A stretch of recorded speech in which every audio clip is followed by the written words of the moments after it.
ప్రభాస్ అభిమానులు ఎప్పుడెప్పుడా అని ఎదురుచూసిన సమయం రానే వచ్చింది. భారీ అంచనాతో తెరకెక్కిన కల్కి సినిమా విడుదలైంది. ప్రపంచవ్యాప్తంగా విడుదలైన కల్కి సినిమా యూఎస్లో దుమ్ము దులుపుతోంది. ఇప్పటికే సినిమా చూసిన ప్రేక్షకులు సినిమా ఎలా ఉందో, సినిమా విశేషాలేంటో పంచుకుంటున్నారు. ఇంతకు కల్కి సినిమా హిట్ అయినట్టేనా? ఇప్పుడు తెలుసుకుందాం. బాహుబలి తర్వాత ప్రభాస్ రేంజ్ మారిపోయింది. ఆ తర్వాత ప్రభాస్ సినిమాలు అనుకున్నంత రేంజ్లో నడవకపోయినా హీరోగా ప్రభాస్ ఇమేజ్ ఏమాత్రం తగ్గలేదు.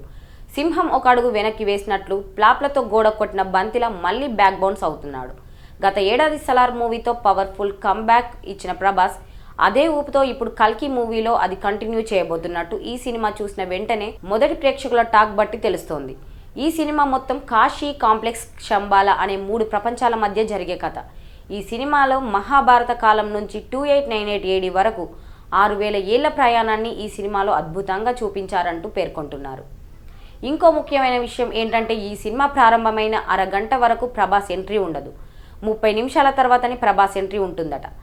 అంతేకాదు అప్పటి నుంచి క్లైమాక్స్ వరకు రెబల్ స్టార్ ప్రభాస్ అభిమానులను ఉర్రూతలూగించేలా ఆ సినిమా ఉండబోతుందని చెబుతున్నారు. మరోవైపు అశ్వత్థామగా నటించిన బాలీవుడ్ మెగాస్టార్ అమితాబ్ బచ్చన్ సినిమా ప్రారంభమైన గంట తర్వాత ఎంట్రీ ఇస్తాడట. ఆయనపై చిత్రీకరించిన ఫైట్స్ కూడా ఈ సినిమాకు స్పెషల్గా నిల్వనున్నాయి. మరోవైపు ప్రభాస్, అమితాబ్ మధ్య పోరాట సన్నివేశాలు కూడా ప్రేక్షకులకు సరికొత్త అనుభూతిని ఇవ్వడం గ్యారంటీ అని చెబుతున్నారు.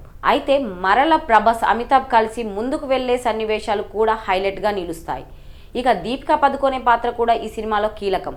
మరోవైపు ముఖ్యంగా ఇంటర్వెల్ ట్విస్ట్తో ప్రేక్షకులు ఆశ్చర్యానికి లోనవుతారట. ఇక కల్కి మూవీలో కమల్ హాసన్ కేవలం 4-5 సన్నివేశాలనే తక్కువ సమయమే ఉన్నా కథ మొత్తానికి కీలకంగా ఉన్నారు. ఆయన ఉండే సీన్స్ ఆకట్టుకునే విధంగా ఆశ్చర్యానికి గురి చేసేలా ఉంటాయి. అంతేకాదు కమల్ హాసన్ పాత్రకు రెండో పార్ట్లో ఎక్కువ సీన్స్ ఉండబోతున్నట్లు ఈ సినిమాలో అర్థమవుతోంది. మొత్తంగా 3 ప్రపంచాల మధ్య కొత్త ఊహాజనిత కథనానికి మన భారత ఇతిహాసాన్ని జోడిస్తూ నాగశ్విన్ తెరకెక్కించిన కల్కి 2898 ADతో ప్రభాస్ బాహుబలి రేంజ్ హిట్ అందుకోవడం ఖాయం. ఈ సినిమా రన్ టైం 180 నిమిషాల 56 సెకండ్లు ఉంది. ఈ సినిమాలో కాశీలో ఆర్జీవి ఓ కేఫ్ ఓనర్గా చూపించారు. రాజమౌళి, దుల్కర్ సల్మాన్, విజయ్ దేవరకొండ, మృణాల్ ఠాకూర్ వంటి వారు గెస్ట్ అపీరియన్స్ ఇచ్చారు. ఈ సినిమాలో గ్రాఫిక్స్ మెయిన్ హైలైట్. మొత్తంగా ఈ సినిమా ఖచ్చితంగా ఒకసారి చూడాల్సిన మూవీ అని చెబుతున్నారు. ఇప్పటికే ఈ సినిమాకు యూఎస్లో ప్రీమియర్స్ ద్వారా దూసుకెళ్తుంది.